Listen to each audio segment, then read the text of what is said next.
தந்தை மகன் தூயாவியானவரின் பெயராலே.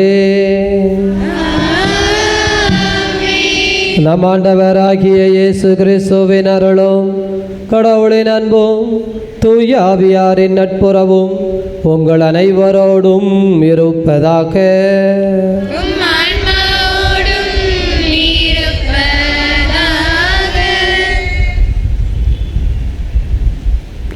திருப்பலி முன்னுரை.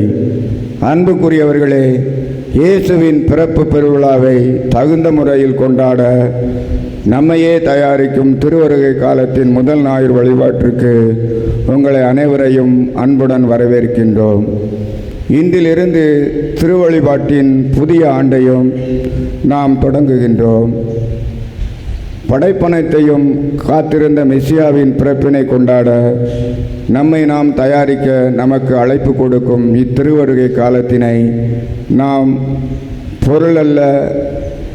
பொருளுள்ள முறையில் கொண்டாடவும் நம்மையே தகுதியோடு தயாரிக்கவும் இறையருள் வேண்டி இத்திருவருகை காலத்தின் முதல் ஞாயிறு வழிபாட்டினை இணைவோம்.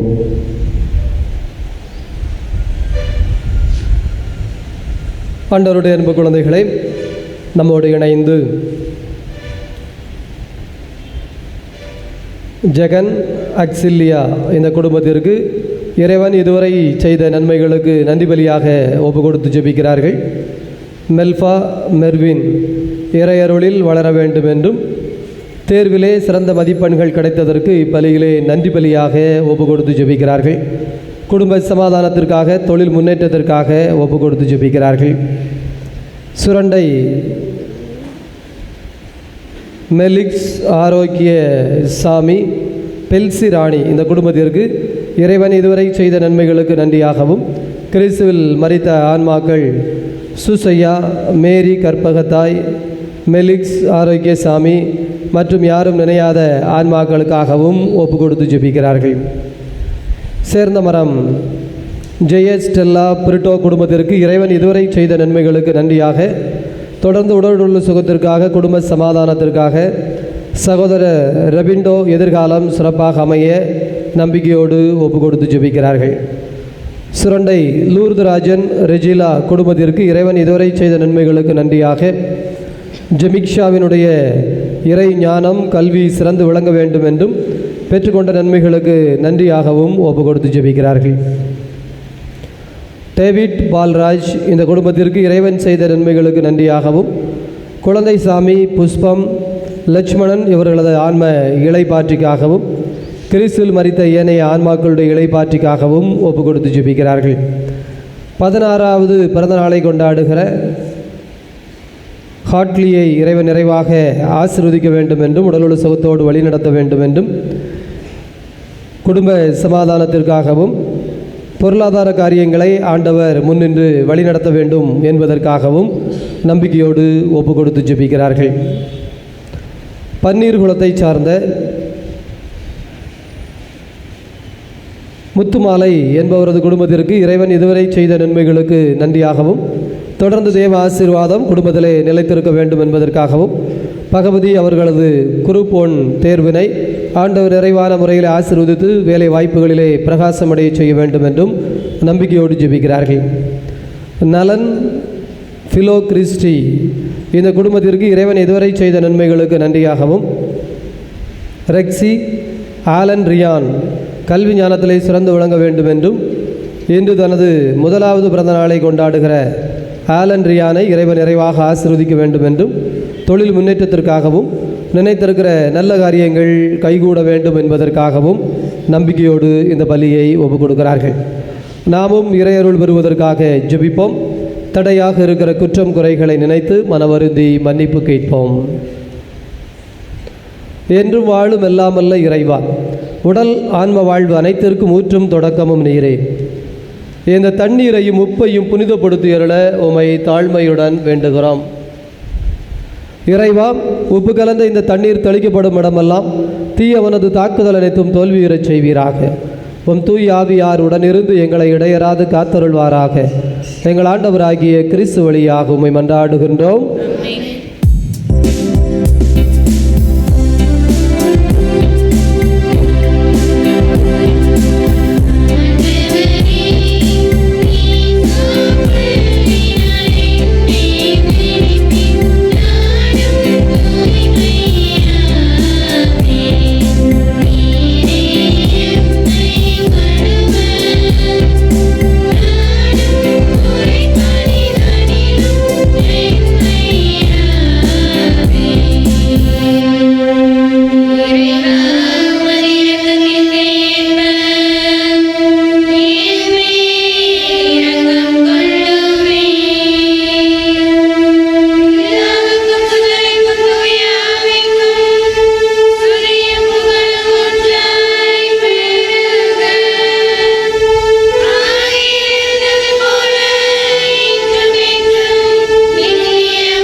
வல்ல கடவுள் நம் பாவங்களிலிருந்து விடுவிப்பார்.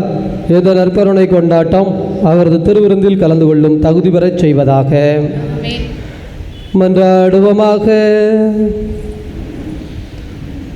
இதய அமைதியே இறைவா, உம் நம்பிக்கையாளர்களுக்கு மன உறுதியை அளிக்கின்றவர் நீரே. வரவிருக்கும் உம் திருமகன் கிறிஸ்துவை நாங்கள் நீதி செயல்களுடன் எதிர்கொள்வோமாக. ஆண்டவராகியதே கிறிஸ்து வழியாக உமை மன்றாடுகின்றோம்.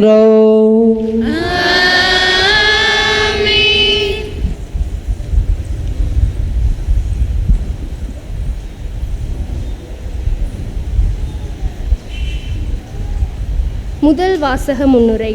இஸ்ரேல் மக்களின் வரலாற்றில் அண்டை நாடுகளை வீழ்த்தி தங்களின் எல்லையை பெரிதாக்கி நிலையான அரசை ஏற்படுத்தி பொற்கால ஆட்சி தந்தவராக கருதப்படுபவர் தாவீது அரசர். அவரது வழிமரபில் இருந்தே யூதாவை விடுதலை செய்து எருசலேமை பாதுகாக்கும் மெசியா வருவார். அவரே நீதி வழங்குவார் என நம்பிக்கையின் மொழி கூறும் இறைவாக்கினர் எரேமியாவின் வார்த்தையை கேட்போம்.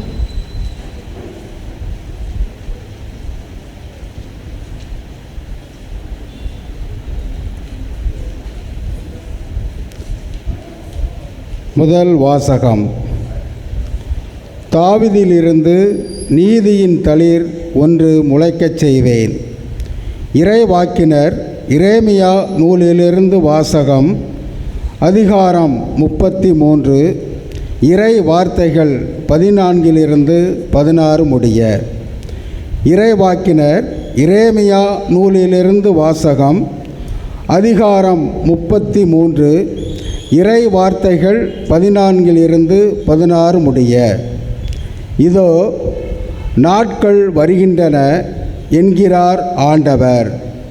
அப்பொழுது இஸ்ரேல் வீட்டாருக்கும் யூதா வீட்டாருக்கும் நான் கொடுத்துள்ள வாக்குறுதியை நிறைவேற்றுவேன். அந்நாட்களில் அக்காலத்தில் நான் தாவீதிலிருந்து நீதியின் தளிர் ஒன்று முளைக்கச் செய்வேன். அவர் நாட்டில் நீதியையும் நேர்மையையும் நிலைநாட்டுவார். அந்நாட்களில் யூதா விடுதலை பெறும், எருசலேம் பாதுகாப்புடன் வாழும். யாவே சித்கேனு, அதாவது ஆண்டவரே நமது நீதி என்னும் பெயரால் இந்நகர் அழைக்கப்படும். இது ஆண்டவர் வழங்கும் அருள் வாக்கு.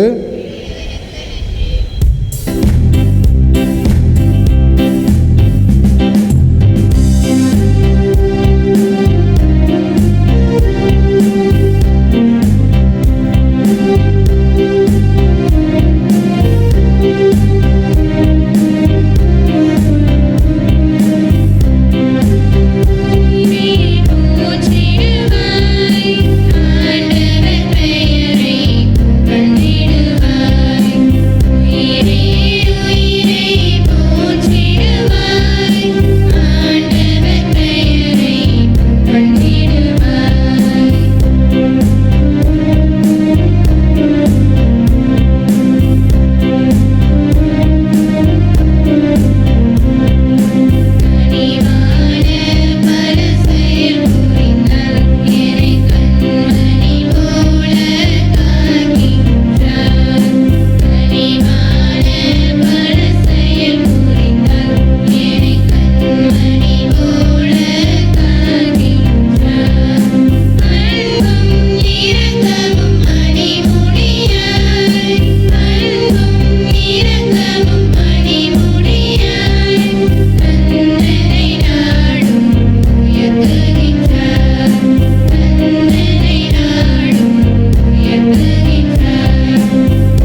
இரண்டாம் வாசக முன்னுரை.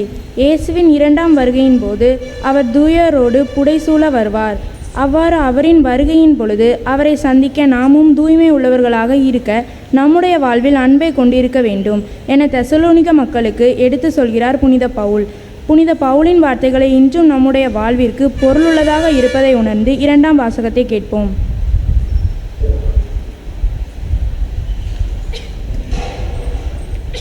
இரண்டாம் வாசகம்.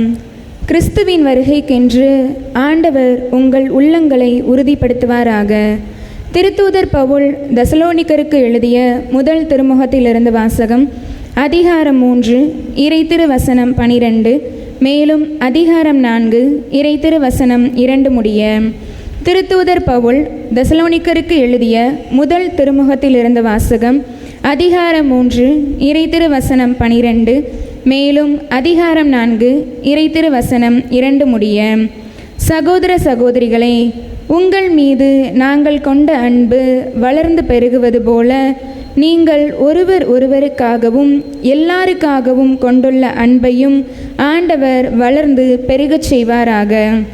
இவ்வாறு நம் ஆண்டவர் இயேசு தம்முடைய தூயோர் அனைவரோடும் வரும்பொழுது தம் தந்தையாம் கடவுள் முன் நீங்கள் குற்றமின்றி தூய்மையாக இருக்குமாறு அவர் உங்கள் உள்ளங்களை உறுதிப்படுத்துவாராக. சகோதர சகோதரிகளே, நீங்கள் கடவுளுக்கு உகந்தவர்களாய் வாழும் முறையை என்னிடம் கற்றுக்கொண்டீர்கள். அப்படியே வாழ்ந்தும் வருகிறீர்கள். இதில் இன்னும் முன்னேற வேண்டுமென ஆண்டவராகிய இயேசுவின் பெயரால் உங்களிடம் இறுதியாக கேட்டுக்கொள்கிறோம். ஆண்டவராகிய இயேசுவின் பெயரால் நாங்கள் உங்களுக்கு கொடுத்த கட்டளைகளை நீங்கள் அறிவீர்கள். இது ஆண்டவர் வழங்கும் அருள்வாக்கு.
தந்தருளும்.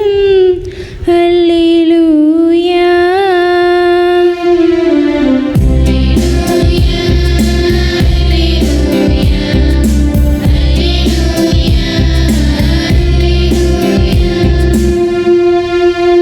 இத்திருப்பலியில் நம்மோடு இணைந்து சுரண்டை சூசை வியாகப்பன் வசந்தி குடும்பத்திற்கு இறைவன் இதுவரை செய்த எல்லா நன்மைகளுக்கு நன்றியாக ஒப்பு கொடுத்து ஜெபிக்கிறார்கள். ஷிரான் கப்பல் தொழில் பாதுகாப்பாக அமைய வேண்டும் என்றும் மீன் வியாபாரத்தை ஆண்டவர் சிறப்பான முறையிலே ஆசீர்வதிக்க வேண்டும் என்றும் பேர குழந்தைகளுடைய உடலுள்ள சுகத்திற்காகவும் நம்பிக்கையோடு ஜெபிக்கிறார்கள். சுரண்டை ஜோமிக் ஸ்டெஃபி குடும்பத்திற்கு இறைவன் இதுவரை செய்த நன்மைகளுக்கு நன்றியாகவும் ஆண்டவர் தாமே அற்புதமான முறையிலே பெண் குழந்தை கொடுத்ததற்கு நன்றி பலியாக ஒப்பு கொடுத்து ஜெபிக்கிறார்கள்.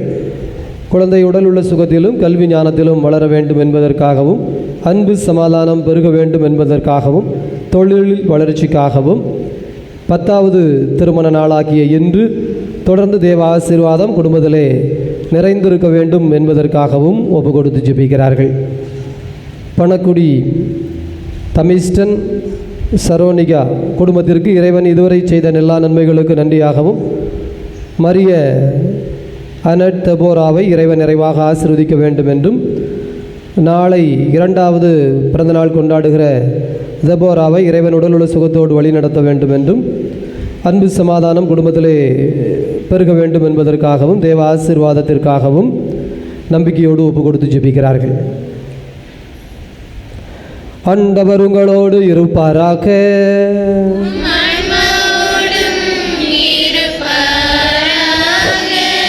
தூய தூய லூக்கா எழுதிய தூய நற்செய்தியிலிருந்து வாசகம்.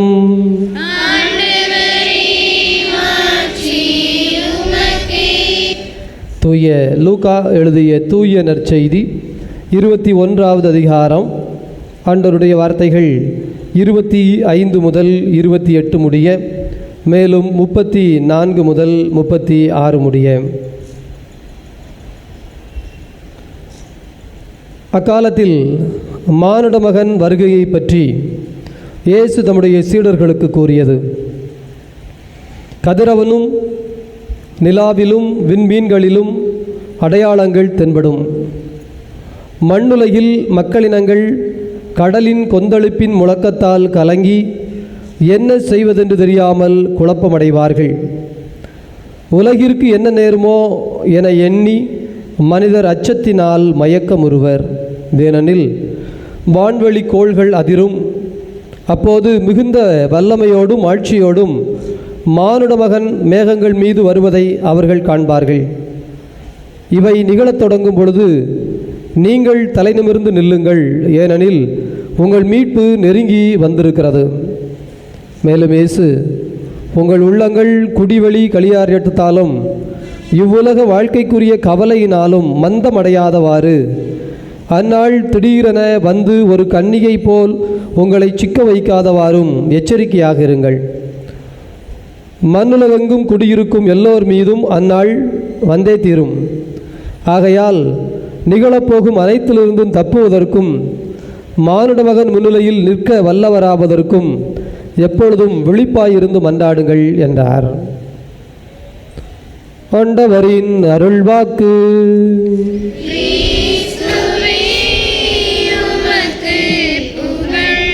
நற்செய்தி வாக்கினால் நம் பாவங்கள் அகல்வனவாக. இயேசுவில் நல்லவர்களே, ஆண்டவருடைய அன்பு நிறைந்த குழந்தைகளே, இந்த நாள் ரொம்ப முக்கியமான ஒரு நாள். ஏனெனில் திருவருகை காலத்தை நாம் ஆரம்பிக்கின்றோம். இந்த திருவருகை காலம் எதற்காக நமக்கு மிக முக்கியமான நாள் என்று சொன்னால், பொதுவாகவே கோலம் போடுகிறவர்கள் நிறைய இருக்கிறீர்கள். உங்களுக்கு தெரியும், அந்த கோலம் முதல் புள்ளி சரியாக வைத்து விட்டோம் என்று சொன்னால் கடைசி வரைக்கும் ஏறக்குறைய நன்றாக அமைந்துவிடும். அல்லது எந்த காரியமாக இருந்தாலும் சரி, அந்த ஆரம்ப புள்ளி ரொம்ப முக்கியமான ஒன்று. அதுபோல இந்த நாள் திருவருகை காலத்தின் முதல் நாள்தான் தாய் திருச்சபையானது எதிர்நோக்கின் நாள் என்று நமக்கு கொடுக்கிறது. எதிர்நோக்கின் ஞாயிறு. எனவே இந்த நாளில் நீங்கள் உங்கள் வாழ்க்கைக்கான இலக்கை, எதிர்நோக்கை, இறுதி புள்ளியை தீர்மானிக்க முடியும். முதல்லையே தப்பாயிடுச்சுன்னு வச்சுக்குவோம். ஒரு வீடு கட்டுகிறார்கள். சில வீடுலாம் போய் பார்த்தீங்கன்னா அவங்களுக்கே தெரியும். என்ன இப்படி கட்டியிருக்கிறீங்க அப்படின்னா, இல்லை ஃபாதர், முதல்ல கையில் கொஞ்சம் தான் காசு இருந்தது, அதனால் என்ன பண்ணோம் அப்படின்னா இந்த ரூம்பை எடுத்தோம். பிறகு அதுக்குள்ளே கொஞ்சம் காசு வந்துடுது. பிறகு என்ன செய்யணும்னு தெரியல, கொத்தனார்கிட்ட கேட்டோம், அவரை இதை இடித்து இப்படி கட்டுங்கன்னாரு. அப்படின்னு பார்த்தீங்கன்னா அந்த வீடு பார்ப்பதற்கே அப்படித்தான் இருக்கும். பிரியமானவர்களே, ரோதஸ் என்று சொல்லப்படுகிற பிரான்சினுடைய ஒரு மறை மாவட்டம். நான் அங்கே பணியாற்ற நேரிட்டது. ஒரு ஆலயம் 300 ஆண்டுகளாக கட்டியிருக்கிறார்கள். 300 வருஷம்னா யார் கட்டியிருப்பா? ஒரே ஆளா? இல்லை. அங்கே ஒரு பெரிய ப்ளூ பிரிண்ட் போட்டு வைத்திருக்கிறார்கள். அடுத்து வருகிறவர்கள் இதில் எப்படி தொடர்ச்சியாக கட்ட வேண்டும். பிரியமானவர்களே, கிறிஸ்தவ வாழ்வு என்பது, கிறிஸ்தவ குடும்பம் என்பது தனிப்பட்ட ஒன்று அல்ல, நம்மோடு முடித்து விடுகின்ற ஒன்று அல்ல. ஆதாமிலே ஆரம்பித்த ஒரு வாழ்க்கை, ஆபிரகாமிலே அது எதிர்நோக்கின் பயணமாக, விசுவாசத்தின் பயணமாக ஆரம்பித்தது. இன்றைக்கும் கூட இஸ்ராயல் நாடு என்று ஒரு நாடு இருக்கிறது. இடையிலே ஏறக்குறைய ஒரு 1500 ஆண்டுகள் இதோ அந்த நாடு காணாமே இல்லை, அடிமையாய் இருந்தது. அது இஸ்ராயல் மக்களுக்கும் புதிதல்ல. ஏனெனில் அவர்கள் எகிப்தில் 400 ஆண்டுகள் அடிமைகளாக இருந்தவர்கள். எனவே அவர்கள் பழைய வரலாற்றை திருப்பி பார்க்கிறார்கள். நாம் 400 ஆண்டுகள் அடிமையாக இருந்தோம், இன்னொரு 500 ஆண்டுகள், அவ்வளவுதான். ஒரு 1000 ஆண்டுகள் கழித்து மீண்டும் இன்று இஸ்ராயேல் என்கின்ற ஒரு நாட்டை உருவாக்க முடிந்திருக்கிறது என்று சொன்னால் எதிர்நோக்கு. எனவே இந்த ஞாயிற்றுக்கிழமையை தாய் திருச்சபையானது முதல் ஞாயிற்றுக்கிழமையை எதிர்நோக்கின் ஞாயிறு என்று நமக்கு அழைப்பு கொடுக்கின்றது. நம் ஒவ்வொருவருடைய வாழ்வும் எதிர்நோக்கு கொண்ட இறுதி இலக்கு என்பது எனக்கு உண்டு என்கின்ற ஒரு அழுத்தமான விசுவாசத்தின் வாழ்வாக இருந்தால் நம்முடைய வாழ்வு அச்சமற்ற வாழ்வாக, இலக்கை அடைகின்ற வாழ்வாக, நிறைவடைகின்ற வாழ்வாக இருக்கும். ஒருவேளை அப்படி நமக்கு எதிர்நோக்கு இல்லை என்று சொன்னால், தெளிவான சிந்தனைகள் இல்லை என்று சொன்னால், நம்முடைய இலக்கு நமக்கு தெளிவாக இல்லை என்று சொன்னால், நம்முடைய வாழ்வு கொஞ்சம் இன்றைய நற்செய்தி வாசகத்தில் சொல்வது போல இரண்டு வகையான மனிதர்களை பற்றி சொல்கிறது. ஒன்று எதிர்நோக்கோடு வாழுகிற மனிதர்கள், இன்னொன்று எதிர்நோக்கு இல்லாமல் இருக்கின்ற மனிதர்கள். அந்த நாள் எல்லோரின் மீதும் வந்தே தீரும். பிரியமானவர்களை, இறுதி என்பது, முடிவு என்பது, மரணம் என்பது ஒரு புள்ளி, த எண்ட் பாயிண்ட் என்பது எல்லோருக்கும் உண்டு. அது இல்லாமல் யாருடைய வாழ்வும் இல்லை. ஆரம்பம் என்று ஒன்று இருந்தால் முடிவு என்று ஒன்று இருக்கும். ஏன், இந்த பூமிக்கும் கூட ஆரம்பம் என்று ஒன்று இருந்ததென்றால் முடிவு என்று ஒன்று இருக்கும். ஆனால் அந்த முடிவு வருகிற பொழுது நீங்கள் தலை நிமிர்ந்து நில்லுங்கள். உங்கள் வாழ்க்கையை நீங்கள் சந்திக்கின்ற பொழுது, உங்களுக்கான தீர்வு வருகிற பொழுது, உங்களுக்கான தேர்வு எழுதப்பட்ட பேப்பர் கொடுக்கப்படுகின்ற பொழுது, உங்களுக்கான மதிப்பெண் கொடுக்கப்படுகிற பொழுது நீங்கள் ஐயோ என்று சொல்ல போகிறீர்களா? வாவ், நான் தயாராக இருக்கிறேன் என்று சொல்ல போகிறீர்களா? இந்த ரெண்டும் தான் கேள்வி. இதைத்தான் இந்த எதிர்நோக்கு நமக்கு அழைப்பு கொடுக்கின்றது. உங்களுடைய எதிர்நோக்கு சரியாக இருக்கிறது என்று சொன்னால், எதிர்நோக்கிற்கேற்ப உங்களுடைய வாழ்க்கையை நீங்கள் சரியான முறையிலே அமைத்துக் கொள்ளுகிறீர்கள் என்று சொன்னால், கிறிஸ்து அரசராக வருகிற பொழுது, வானங்களுக்கு இடையிலே மாட்சியோடு வருகிற பொழுது நாம் ஒவ்வொருவரும் என்ன செய்ய முடியும் என்று சொன்னால், ஆண்டவருடைய அன்பு நிறைந்த குழந்தைகளே, என் நேரம் வரட்டும், எனக்கான விடை கிடைக்கட்டும், எனக்கான நீதி ஆண்டவரிடம் இருந்து வருகிறது, எனக்கான வெற்றி வாகை ஆண்டவரிடம் இருந்து வருகிறது. எனவே நான் அஞ்ச வேண்டாம், எனவே நான் பயம் கொள்ள வேண்டாம். எனவே என்னுடைய வாழ்வு என்பது வெற்றியின் வாழ்வு, சிறப்பின் வாழ்வு, நிறைவின் வாழ்வு. ஒருவேளை இந்த எதிர்நோக்கு நமக்கு தெளிவாக இல்லை என்றால், ஐயோ நாளைக்கு பேப்பர் கொடுப்பாங்களே, நானே ஒழுங்காக எழுதலையே என்று பயப்படுகிற ஒரு சிறுவனை போல, அல்லது ஒருவேளை நாளை கடன்காரன் வருவான், நாளைக்கு குழுவில் வாங்கின கடனை அடைக்க வேண்டுமே, நான் என்ன செய்வதென்று தெரியாமல் திணறிக் கொண்டிருக்கிறேனே, எனக்கான வழி எதுவும் திறந்து இல்லையே, நான் என்ன செய்ய போகிறேன் என்று கடன்பட்டவர்கள் புலம்புவதையும் குழம்புவதையும் போல மனிதர்களுடைய வாழ்வும் குழப்பத்திலும் புலப்பத்திலும் இருக்கும். பிரியமானவர்களே, எனவே இந்த நாளை தயவு செய்து மனதில் கொள்ளுங்கள், தீர்மானியுங்கள், என் எதிர்நோக்கு எப்படிப்பட்டது. இந்த எதிர்நோக்கு எங்கிருந்து ஆரம்பிக்கிறது என்று சொன்னால், நமக்கு குறிப்பாக ரோமியருக்கு எழுதப்பட்ட கடிதம் தான் எதிர்நோக்கினுடைய உச்சத்தை நமக்கு சொல்லுகின்ற கடிதம். அதில் குறிப்பாக 4வது அதிகாரம், ஆபிரகாம் அவர்தான் எதிர்நோக்கினுடைய தந்தை, உன் வழி மரபினர் எண்ணற்றவராய் இருப்பர் என்று அவருக்கு சொல்லப்பட்டது. 4வது அதிகாரம், ரோமியர் கடிதம் 4வது அதிகாரம் 18வது வசனத்திலே சொல்லப்பட்டிருக்கிறது, இதோ உன்னுடைய சந்ததி வானத்து நட்சத்திரங்களைப் போல இருக்கும் என்று சொல்லப்பட்டது. ஒவ்வொருவருக்கும் ஆண்டவர் ஒரு வாக்கு தருகிறார். பிரியமானவர்களே, உங்களை படைக்கின்ற பொழுதே நீங்கள் இந்த நிலையை அடைவீர்கள் என்பது உங்களுக்கு சொல்லப்படுகிறது. யாருக்குமே கடவுள் அப்படி ஒரு ஆசீர்வாத வாக்கு கொடுக்காமல் சொல்லவில்லை. இப்போ கிறிஸ்து பிறப்பு நமக்கு வருகிறது. கிறிஸ்து பிறப்பினுடைய வாக்கு என்ன வாக்கு? கிறிஸ்து பிறப்பு என்ன செய்தியை கொண்டு வருகிறது? இம்மானுவேல். இம்மானுவேல் என்றால் கடவுள் நம்மோடு. அதே போல வானவர்கள் கிறிஸ்து பிறந்தவுடன் என்ன சொல்லுகிறார்கள்? இதோ அமைதி உண்டாகுக, இந்த பூமியிலே நல்மனம் படைத்தவர்களுக்கு நிறைவு உண்டாகுக, வானத்திலே மாட்சி உண்டாக கடவதாக. பிரியமானவர்களே, ஒவ்வொன்றும் ஒரு செய்தி.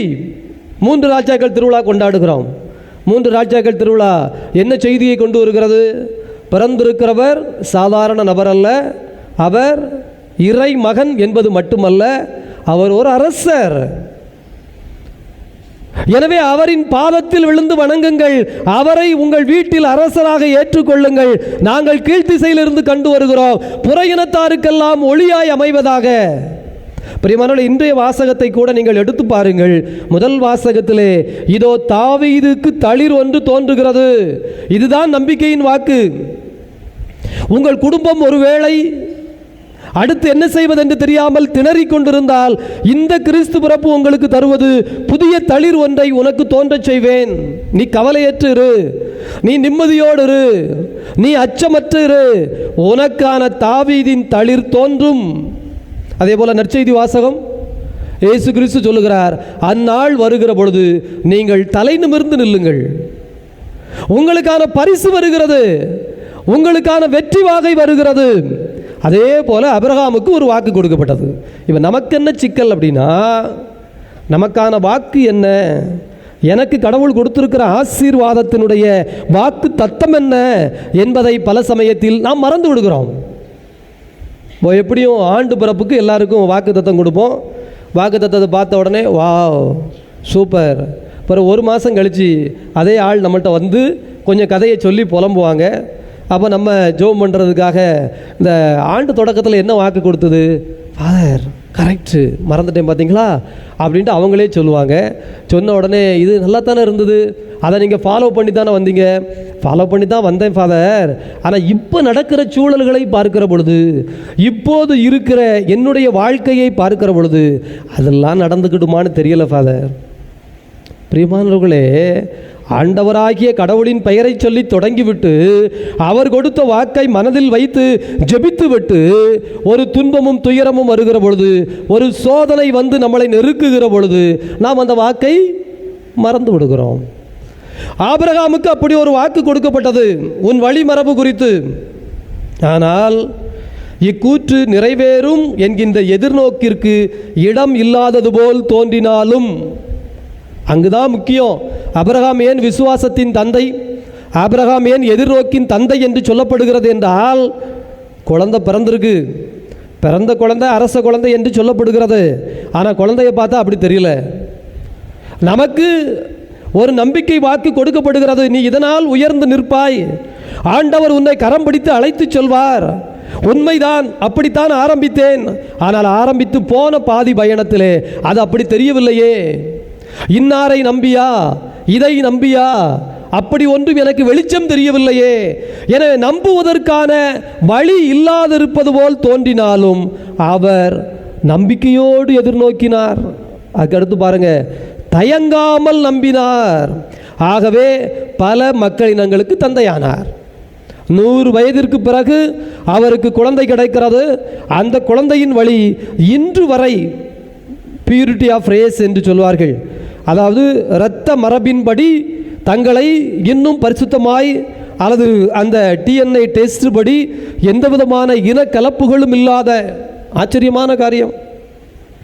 ஆபிரகாம் என்று சொல்லப்படுகிறவருக்கு அப்படி ஒரு வாய்ப்பே இல்லை என்று சொல்லப்பட்டது. ஆனால் இன்று வரை இந்த உலகத்தில் ஏறக்குறைய ஒரு 12 லட்சம் யூதர்கள் என்று சொல்லுகிறார்கள். அந்த 12 லட்சம் யூதர்களிலே இந்த டிஎன்ஐ வழி முறைப்படி ஏறக்குறைய ஒரு 6 லட்சம் யூதர்கள் ஆபிரகாமின் அந்த இரத்த பியூரிட்டியை, அந்த முழுமையை இன்னும் வைத்திருக்கிறார்கள். எங்கே போய் சொல்ல? யாருடைய நம்பிக்கை, யாருடைய விசுவாசம்? இன்றைக்கு இருக்கிற யூதர்கள் என்பதல்ல, ஆபிரகாம். அவர் அதை நம்பினார், உறுதியாய் பிடித்து கொண்டார். அவரோ கடவுள் கொடுத்த பாதையில் நடந்து சென்றார். எனவே ஆண்டவருடைய அன்பு குழந்தைகளை, இந்த வாரம் ரொம்ப முக்கியமான வாரம், எதிர்நோக்கின் வாரம். நீங்கள் தயவு செய்து வீட்டிற்கு போய், அல்லது இப்போது இந்த திருப்பலியிலே கூட ஒரு 5 எதிர்நோக்கின் வார்த்தைகள், இறைவன் எனக்கு என்ன எதிர்நோக்கின் வார்த்தையை தருகிறார், நீ எதை உள்ளுக்குள் வைத்துக் கொள்ள வேண்டும், உன் புத்தியிலே, உன் மனத்திலே நீ தீவிரமாக எதை எழுதி கொள்ள வேண்டும் என்று ஆண்டவர் சொல்லுகிறார் என்று நீங்கள் எழுதி எடுத்துவிட வேண்டும். எழுதி எடுப்பதை இந்த ஓராண்டு காலம் முழுவதற்கும் நம்பிக்கையோடு பிடித்து கொண்டிருக்க வேண்டும். இந்த எதிர்நோக்கு இருந்தால் என்ன அப்படின்னா, பிரியமானவர்களே, 12வது அதிகாரத்திலே நமக்கு மீண்டும் அவர் அழகான ஒரு வார்த்தையை நமக்கு தருகிறார். இதோ இறை வேண்டலில் நாம் நிலைத்திருப்போம்.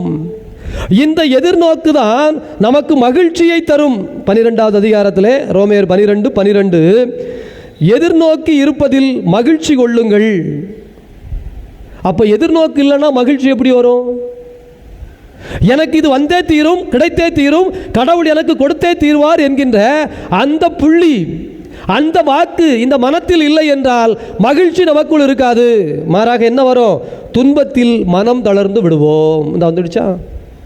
ஏன் நம்மளுடைய துன்பங்களில் அல்லது நம்முடைய துயரங்களில் அல்லது நமக்கு ஒரு சிக்கல் வருகிற பொழுது மனம் தளர்ந்து விடுகிறோம் என்றால் இந்த எதிர்நோக்கு நம்மை விட்டு விலகி போய்விடுகிறது. மூன்றாவது, இந்த இறை வேண்டலில் நிலைத்திருப்பீர்கள். ஏன் இறை வேண்டலில் நிலைத்திருக்க வேண்டும்? இந்த எதிர்நோக்கு என்பது பிரியமானவர்களே, பவுலடிகளார் கொரிந்தியருக்கு எழுதின 2வது கடிதத்திலே அழகாக சொல்லுகிறார். இதோ மறைய போகிற மாட்சி குறித்தல்ல, மறையாத மாட்சி குறித்து நாங்கள் எதிர்நோக்கி வைத்திருக்கிறோம். இந்த எதிர்நோக்கு என்பது ஏதோ இந்த உலகு சார்ந்தது என்பது மட்டுமல்ல. 1 கொரிந்தியர் புத்தகம் 15வது அதிகாரத்திலே அவர் அழகாக சொல்லுகிறார். 19வது வசனத்திலே, இதோ கிறிஸ்துவிடம் நாம் கொண்டிருக்கின்ற இந்த எதிர்நோக்கு இந்த உலகத்தை சார்ந்ததாக மட்டும் இருந்திருந்தால் நாம் மற்ற எல்லா மக்களையும் விட இரக்கத்திற்குரியவர்களாக, பரிதாபத்திற்குரியவர்களாக இருந்திருப்போம். அப்ப எதிர்நோக்கு வேண்டும். அந்த எதிர்நோக்கு இந்த உலகத்தை சார்ந்த எதிர்நோக்காக மட்டும் இருந்துவிடக்கூடாது. மாறாக நம்முடைய எதிர்நோக்கு அழியாத முக்காலத்திற்குமான எதிர்நோக்காக இருக்க வேண்டும். எனக்கு இன்னைக்கு இப்போ இந்த கிறிஸ்மஸுக்கு ஒரு நல்ல ட்ரெஸ்ஸு கிடைச்சா போதும் கடவுளே, ரைட், முடிஞ்சிச்சு. அந்த கிறிஸ்மஸுக்கு ஒரு நல்ல ட்ரெஸ்ஸும் கிடச்சிரும். அதோட உங்களுக்கு எல்லாம் முடிஞ்சிச்சா? கிறிஸ்மஸ் முடிஞ்சதோட எல்லாம் முடிஞ்சிச்சா? அப்புறம் இது வருஷப்பிறப்பு இருக்கலாம். வருஷப்பிறப்பை மறந்துட்டேன் பார்த்தீங்களா? ஆண்டவரே, கிறிஸ்மஸுக்கும் வருஷப்பிறப்புக்குமா எனக்கு இந்த மாதிரி ஒரு காரியம் நடந்தால் போதும், சார் ஆசீர்வாதம் நல்லாரு. கிறிஸ்மஸும் வருஷப்பிறப்பு முடிஞ்ச உடனே எல்லாம் முடிஞ்சிருமா? அப்பா நிம்மதி, நான் வாழ்க்கையில் இனிமேல் கவலையே பட மாட்டேன்னு சொல்லுறதுக்கு இருக்கா? அது முடிஞ்ச உடனே கொடியேற்றம் இருக்கேன். சரி, கொடியேற்றத்தை விட்டோமோ அப்படின்னு கொடியேற்றத்தோட ஜெபம் பண்ணிங்கன்னா கொடியேற்றம் முடிஞ்ச உடனே திருவிழா இருக்கலாம். அப்புறம் திருவிழா முடிஞ்சு அதோட முடிஞ்சுதா? மே மாதம் 5-6 ஃபங்க்ஷன் வருதா வரலையா? பிரியமானவர்களை யோசித்து பாருங்கள். இன்றைக்கு இருந்து நாளைக்கு அடுப்பில் போடப்படுகிற ஒரு காட்டு புல்லை கடவுள் நல்ல விதத்தில் உடுத்துகிறார் என்று சொன்னால் அவரை இறுக்கமாக பிடித்துக் கொள்ளுகிற உங்களை கடவுள் விட்டு விடுவாரா? அவருடைய வசனம். வானத்து பறவைகளை பார், அவைகளுக்கு உணவு ஊட்டுகிற இறைவன் உன்னை வழிநடத்த மாட்டாரா? இந்த வசனம் எல்லாம் மனசுல ஆழமா தங்க வேண்டாமா? இந்த வசனம் நமக்குள்ளே எதிர்நோக்கை உற்பத்தி செய்ய வேண்டாமா?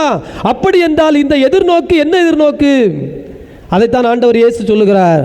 மோயிசன் மன்னா கொடுத்தார், நீங்களும் ஒருவேளை நேற்று உண்ட 5 அப்பத்திலிருந்து 2 மீனிலிருந்து எடுக்கப்பட்ட அந்த அப்பத்திற்காக, மீனிற்காக நீங்கள் வருகிறீர்கள் என்று சொன்னால் அழிந்து போகின்ற உணவிற்காக உங்கள் வாழ்க்கையை வீணாக்கி விடாதீர்கள்.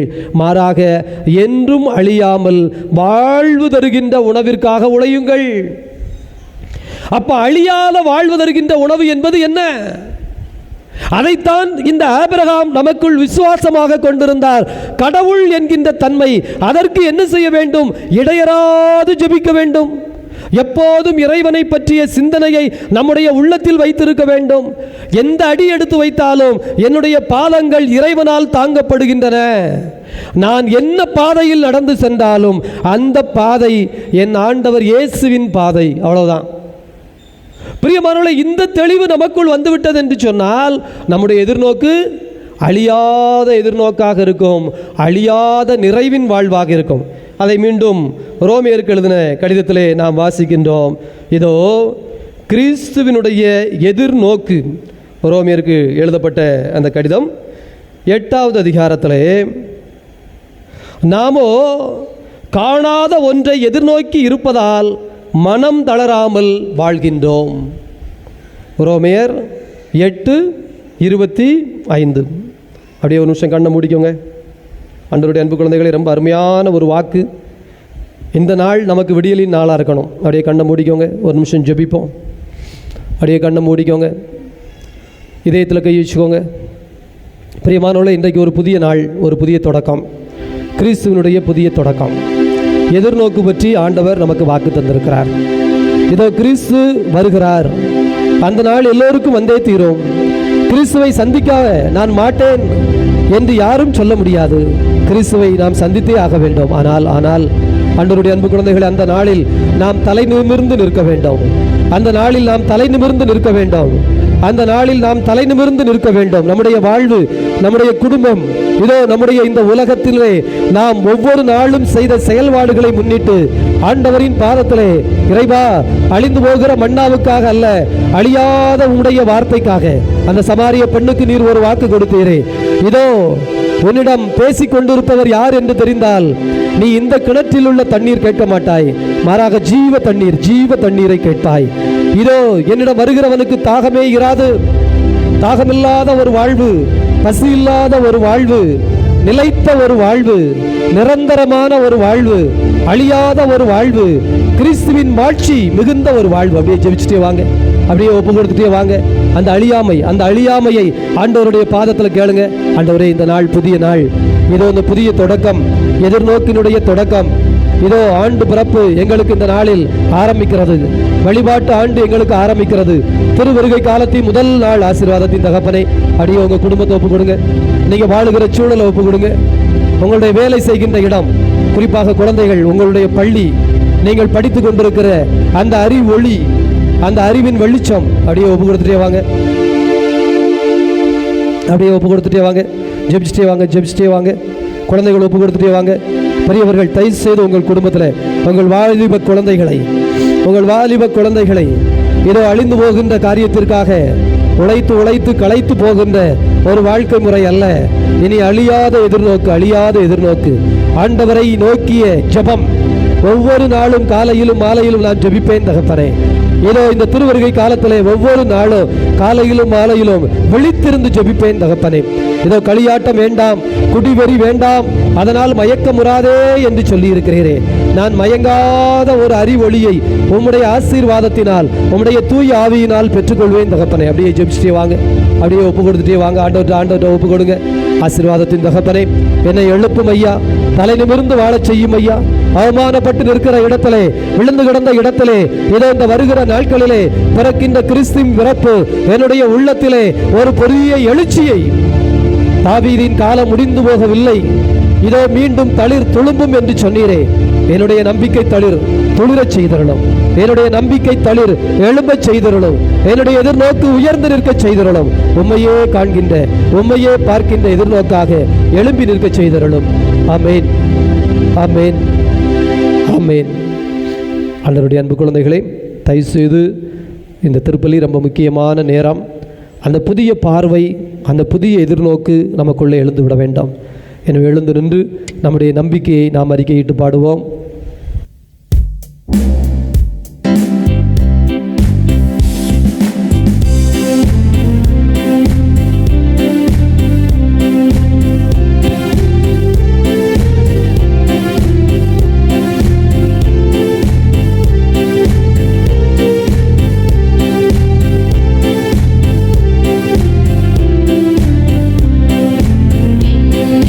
மன்னை படைத்தவராம்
நம்முடைய மன்றாட்டுகளை சொல்லி ஜெபிப்போம். அன்பின் நிறைவா, மக்களினங்களின் ஒளியாகிய நீர் உலகில் விட்டு சென்ற எம் கத்தோலிக்க திரு அவைக்காக மன்றாடுகிறோம்.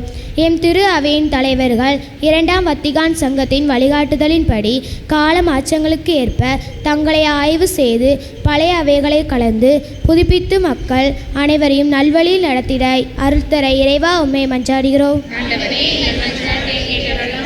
வரங்களின் உச்சே எம் இறைவா, நாங்கள் எங்களை தகுந்த முறையில் தயாரித்து உம் திருமகனுடைய பிறப்பு விழாவை கொண்டாட நீர் கொடுத்திருக்கும் திரு அவை களத்தில் நாங்கள் எங்களை சுய ஆய்வுக்கு உட்படுத்தி எங்களின் வளர்ச்சிக்கு தடையாக உள்ள அனைத்தையும் கலைத்திடவும் உமைக்கேற்ப புனித வாழ்வில் நாங்கள் வளரவும் தேவையான அருளை தந்துள்ள இறைவா உம்மை மன்றாடுகின்றோம்.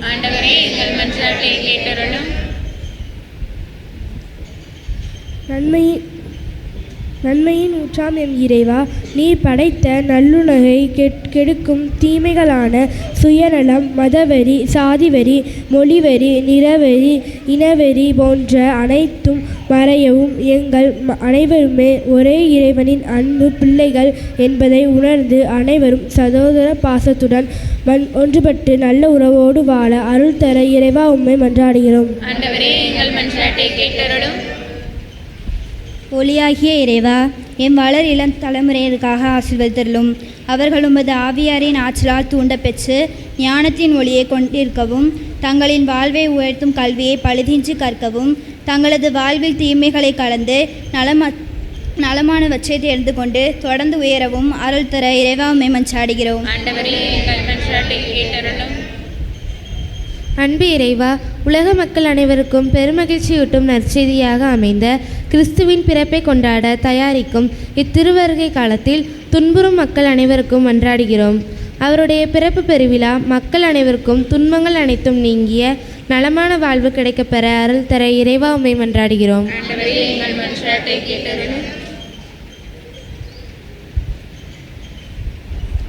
நம்ம ஒவ்வொருவருடைய தனிப்பட்ட தேவைகளையும் ஆண்டவருடைய பாதத்திலே நம்பிக்கையோடு மௌனமாக ஜெபிப்போம்.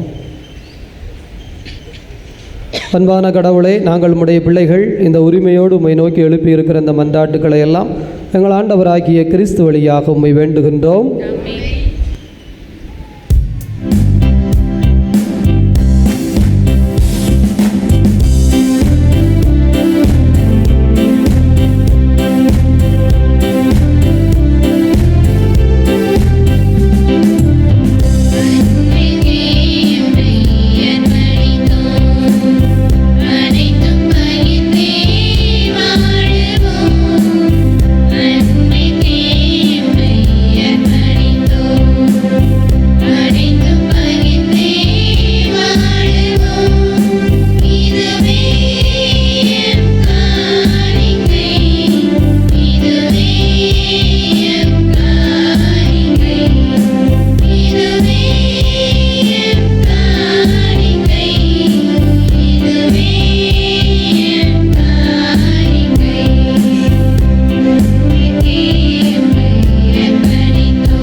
சகோதர சகோதரிகளே, உங்களுடையதும் என்னுடையதுமாக ஒப்புக் கொடுக்கப்படுகின்ற இப்பலி எல்லாம் வல்ல தந்தையாகிய இறைவனுக்கு ஏற்படையதாகும்படி மன்றாடுங்கள்.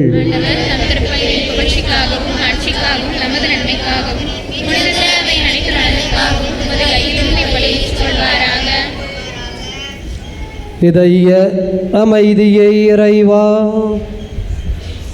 உமது திரு அவை நாங்கள் ஒப்புக் கொடுக்கிற காணிக்கைகளை கனிவுடன் ஏற்றுக்கொள்ளும். இது எங்கள் வாழ்வின் புதிய எதிர்நோக்கை பெற்றுத் தருவதாக ஆண்டவராகிய கிறிஸ்து வழியாக உமை மன்றாடுகின்றோம். ஆண்டவர் உங்களோடு இருப்பாராக.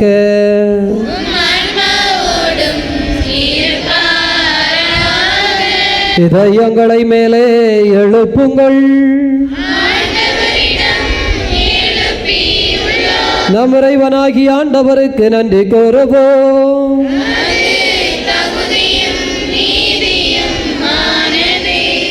ஆண்டவரே, தூயவரான தந்தையே, என்றும் வாழும் இறைவா, நாங்கள் உமக்கு நன்றி செலுத்துவது எங்கள் கடமையும் மீட்பிற்குரிய செயலும் ஆகும். கிறிஸ்து தம்மையே தாழ்த்தி உடல் எடுத்து முதல் முறை வந்தபொழுது தொடக்கத்திலிருந்தே நீர் வகுத்த திட்டத்தை நிறைவேற்றினார். முடிவில்லா மீட்பின் வழியை மீண்டும் எங்களுக்கு திறந்து வைத்தார். அவர் மறுமுறை தன் மாட்சிக்குரிய மாட்சியுடன் வரும்போது இறுதியில் வெளிப்படும் நீர் வாக்களித்த மீட்பை உமது கொடை என நாங்கள் பெற்றுக்கொள்ளச் செய்கிறார். நாங்கள் இப்போது விழிப்பாயிருந்து அதை துணிவுடன் எதிர்பார்க்கச் செய்கிறார். ஆகவே விண்ணக தூதரோடு இணைந்து போற்றி புகழ்ந்து அக்களித்து நாங்கள் பாடுவதாவது:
இதய அமைதியை இறைவாம். நீர் மெய்யாகவே தூயவர், தூய்மை அனைத்திற்கும் ஊற்று. ஆகவே உம்முடைய தூய ஆவியை பொழிந்து காணிக்கைகளை தூய்மைப்படுத்த உம்மை வேண்டுகிறோம். எங்கள் ஆண்டவர் இயேசு கிறிஸ்துவின் உடலும் இரத்தமுமாக எங்களுக்கு இவை மாறுவனவாக.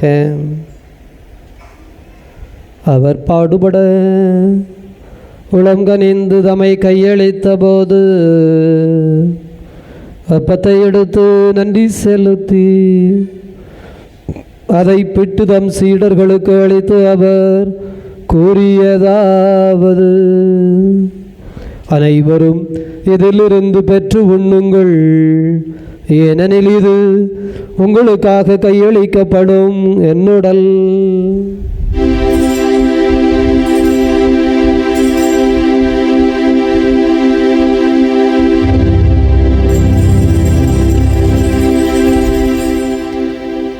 அவ்வண்ணமே இரவு விருந்தை அருந்திய பின் கிண்ணத்தை எடுத்து மீண்டும் உமக்கு நன்றி கூறி தம் சீடர்களுக்கு அளித்து அவர் கூறியதாவது: அனைவரும் இதிலிருந்து பெற்று பருகுங்கள், ஏனெனில் இது புதிய நிலையான உடன்படிக்கைக்குரிய என் இரத்தத்தின் கிண்ணம்.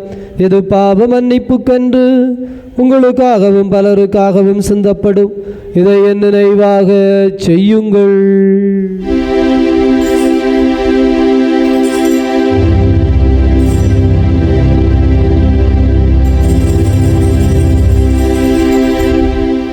நம்பிக்கையின் மறைபொருள்.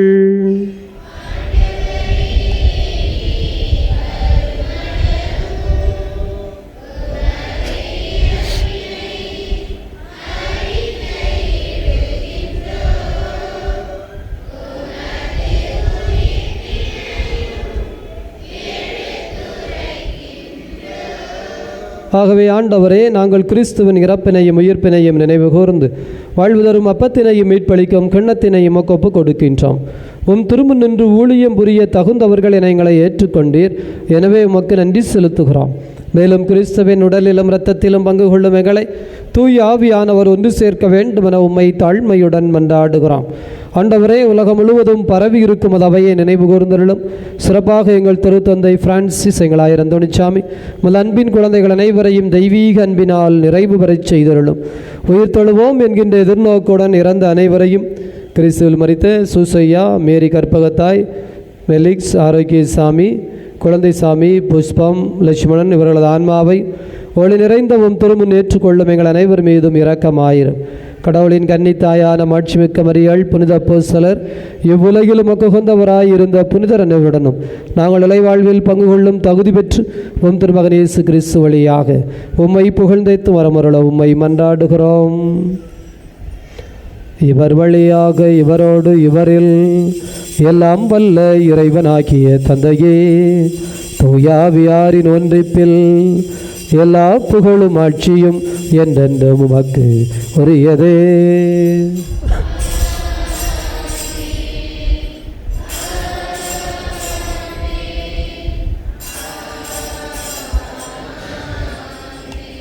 மீட்பரின் கட்டளையால் கற்பிக்கப்பட்டு இறைபடிப்பினையால் பயிற்சி பெற்ற நாம் இணைந்து மகிழ்ந்து விரும்பி ஜெபிப்போம்.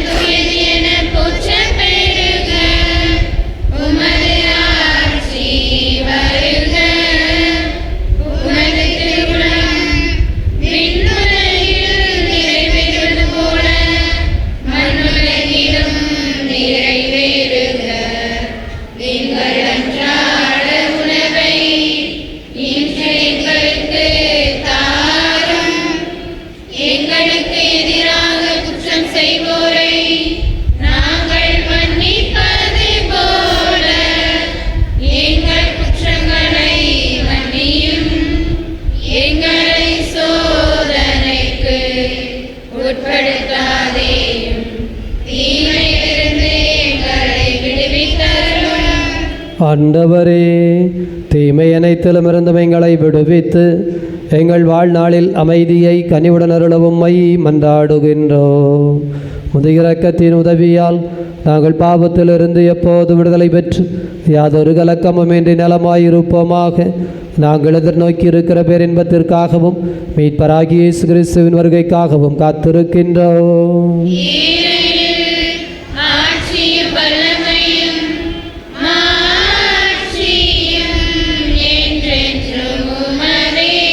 ஆண்டவரே இயேசு கிறிஸ்துவே, அமைதியை உங்களுக்கு விட்டுச் செல்கிறேன், என் அமைதியையே உங்களுக்கு அளிக்கிறேன் என்று உம் திருத்தூதர்களுக்கு மொழிந்தீரே.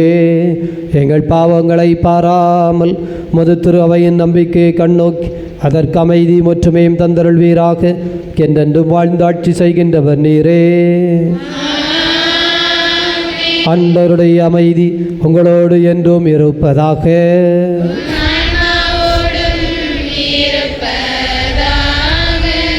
ஆண்டவருடைய அன்பு குழந்தைகளே, கடவுள் நமக்கு தருகிற எதிர்நோக்கின் வார்த்தைகள் நிறைய இருக்கிறது. ஒவ்வொரு காலகட்டத்திலும் ஆண்டவர் ஆசீர்வாதமான எதிர்நோக்கோடு வாழ நமக்கு அழைப்பு கொடுக்கிறார். குறிப்பாக இந்த கிறிஸ்து பிறப்பு ஏதோ உங்களுக்கு சமாதானம் என்கின்ற வாக்கோடு நமக்கு வருகிறது. அதே போல ஆண்டவர் உங்களோடு இருக்கிறார், இம்மானுவேல் என்றால் கடவுள் நம்மோடு என்கின்ற பொருளோடு வருகிறது. இதோ நிச்சயம் அமைதி உங்களுக்கு உரித்தாகுக, விண்ணகத்தில் இருக்கிற மாட்சி உங்களுக்குள் வந்து தங்குவதாக என்கின்ற வாக்குகள் எல்லாம் நிறைய இருக்கிறது. எனவே தயவு செய்து ஒரு 5 வார்த்தைகள் இந்த எதிர்நோக்காய் நம்முடைய உள்ளத்தில் பதிந்துவிட வேண்டும். இந்த ஆண்டு ஆண்டவர் ஆரம்பித்திருக்கின்ற இந்த புதிய கிறிஸ்து பிறப்பிலே எனக்கு இந்த ஆசீர்வாதத்தின் வார்த்தைகளை தருகிறார். ஆபிரகாம் அவருக்கு கொடுக்கப்பட்ட ஒரே ஒரு வாக்கை நம்பிக்கையோடு பிடித்து கொண்டார். இன்று வரை விசுவாசத்தின் தந்தையாக வாழ்கிறார்.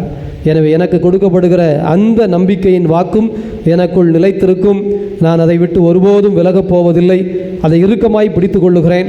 எனவே இந்த ஆண்டு முழுவதும் ஆண்டவருக்கு நான் நன்றி சொல்லுகிற ஒரு சாட்சியாய் என்னை உருவாக்குவார் என்று சொல்லி நாம் ஒருவருக்கொருவர் ஆண்டவர் தருகிற அந்த சமாதானத்தை மகிழ்ச்சியோடு அறிவித்துக் கொள்வோம். உலகின் பாவங்களை போக்கும் இறைவனின் செம்மறியே, எங்கள் மேல் இரக்கமாயிரும். உலகின் பாவங்களை போக்கும் இறைவனின் செம்மறியே, எங்கள் மேல் இரக்கமாயிரும். உலகின் பாவங்களை போக்கும் இறைவனின் செம்மறியே, எங்களுக்கு அமைதி அளித்தருளும்.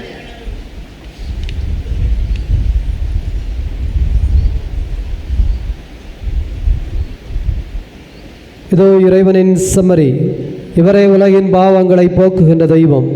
ஏதோ தெய்வத்தினுடைய விருந்துக்கு அழைக்கப்பட்டிருக்கிற நாம் அனைவரும் பேறு பெற்றவர்கள்.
திருமண அறிக்கை. எல்லாம் வல்ல இறைவன் திருவருளால் சுரண்டை பங்கு, சுரண்டையிலுக்கு தகப்பனார் ஜஸ்டின் ராஜா, தாய் சந்தனம், இவர்கள் மகன் மரிய ஜோசுவாவுக்கும், இருதயகுளம் பங்கு, இருதயகுளத்தில் இருக்கும் தகப்பனார் மிக்கேல் அந்தோனி ஸ்டீபன், தாய் அந்தோனி செல்வராணி, இவர்கள் மகள் ஆரோக்கிய லூர்து ஜெசிக்கு திருமணம். இது 2வது அறிக்கை. இத்திருமண அறிக்கை தடை இருந்தால் பங்கு தந்தை அவர்களுக்கு தெரிவிக்க வேண்டியது இறைமக்கள் பொறுப்பு. இவ்வாறு திருப்பலி அறிவிப்புகள். 2ஆம் தேதி திங்கள் காலை 6 மணிக்கு பங்கு ஆலயத்தில் திருப்பலி. 3ஆம் தேதி செவ்வாய் நண்பகல் 11:30 மணிக்கு நற்கருணை ஆசி குணமளிக்கும் திருப்பலி. தொடர்ந்து ஒவ்வொருயிலிருந்து கொண்டு வரப்பட்ட தீர்த்தத்தால் அபிஷேகம். மாலை 7 மணிக்கு திரு எண்ணெய் பூசி நற்கருணை ஆசீர். தொடர்ந்து குணமளிக்கும் திருப்பலி. 4ஆம் தேதி புதன் காலை 6 மணிக்கு பங்கு ஆலயத்தில் திருப்பலி. 6ஆம் தேதி வெள்ளி, மாதத்தின் முதல் வெள்ளி அன்று மாலை 7 மணிக்கு புனித கலேலியா நவநாள். தொடர்ந்து நற்கருணை ஆசீர். 7ஆம் தேதி சனி காலை 6 மணிக்கு பங்கு ஆலயத்தில் திருப்பலி. மாலை 7 மணிக்கு ராஜகோபாலப்பேரியில் கிறிஸ்மஸ் கேரல்ஸ். 8ஆம் தேதி ஞாயிறு திருவருகை காலத்தின் 2ஆம் ஞாயிறு அன்று காலை 7:15க்கு விகே புதரிலும், காலை 9:15க்கு பங்கு ஆலயத்திலும், காலை 11:30க்கு ராஜகோபாலப்பேரியிலும் ஞாயிறு திருப்பலிகள். மாலை 5 மணிக்கு அதிசயபுரம், கீழச்சுரண்டை, அண்ணா சிலை மற்றும் காமராஜ நகர் பகுதியில் கிறிஸ்மஸ் கேரல்ஸ். இவ்வாறு ஞாயிறு திருப்பலியை சிறப்பு செய்தவர்கள் சூசியப்பர் அன்பியம்.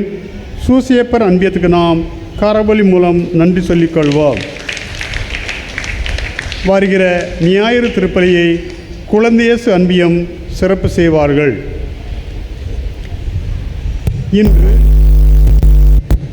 இன்று தனது 16வது பிறந்தநாள் கொண்டாடும் ஹாட்லிக்கும், 1வது பிறந்தநாள் கொண்டாடும் ஆலன் ரியாவுக்கும், இன்று 10வது திருமண நாள் கொண்டாடும் ஜோமிக்ஸ் ஸ்டெபிக்கும், நாளை தனது 2வது பிறந்தநாள் கொண்டாடும் மரிய அனட் தெபோராவுக்கும் வாழ்த்துக்கள் சொல்லி நன்றி சொல்லிக்கொள்வோம். இறைமக்களின் தகவலுக்காக பங்கு தந்தை, ஊர் பொறுப்பாளர்கள், அன்பிய பொறுப்பாளர்கள், பக்த சபை பொறுப்பாளர்கள் கூட்டத்தில் எடுத்த ஆலோசனையின்படி ஆலய வழிபாடு மற்றும் திருப்பலி நேரங்களில் நாற்காலிகளை போட்டுக்கொண்டு பங்கேற்க வேண்டாம். நாற்காலி வசதி தேவைப்படுவோர் ஆலயத்திற்கும் மண்டபத்திற்கும் இடைப்பட்ட பகுதிகளில் நாற்காலிகளை பயன்படுத்தி வழிபாடுகளில் பங்கேற்க அன்புடன் கேட்டுக்கொள்கிறோம். மண்டபத்தில் நாற்காலிகளை போட்டு வழிபாடுகளில் பங்கேற்கும்போது வழிபாடுகளில் நின்றும் தரையில் அமர்ந்து பங்கேற்பவர்களுக்கு அது சிரமமாக இருக்கின்றது. எனவே மேற்கண்ட கருத்துக்களை உள்வாங்கிக் கொண்டு செயல்பட அன்புடன் கேட்டுக்கொள்கிறோம். பங்கு தந்தை.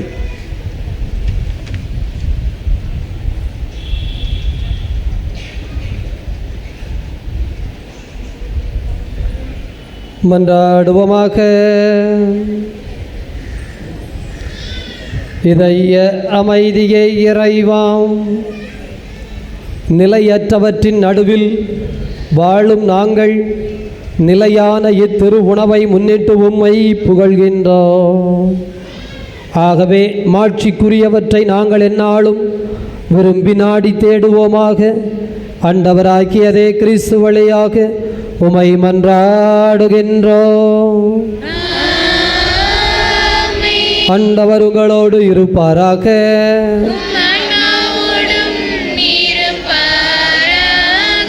வல்ல கடவுள் தந்தை, மகன், தூயாவியார் உங்கள் அனைவரையும் நிறைவாக ஆசீர்வதிப்பாராக. உயிர்த்த கடவுளின் உண்மை பிள்ளைகளாக சென்று வாழுங்கள். பேரின்பம் தொடரட்டும்.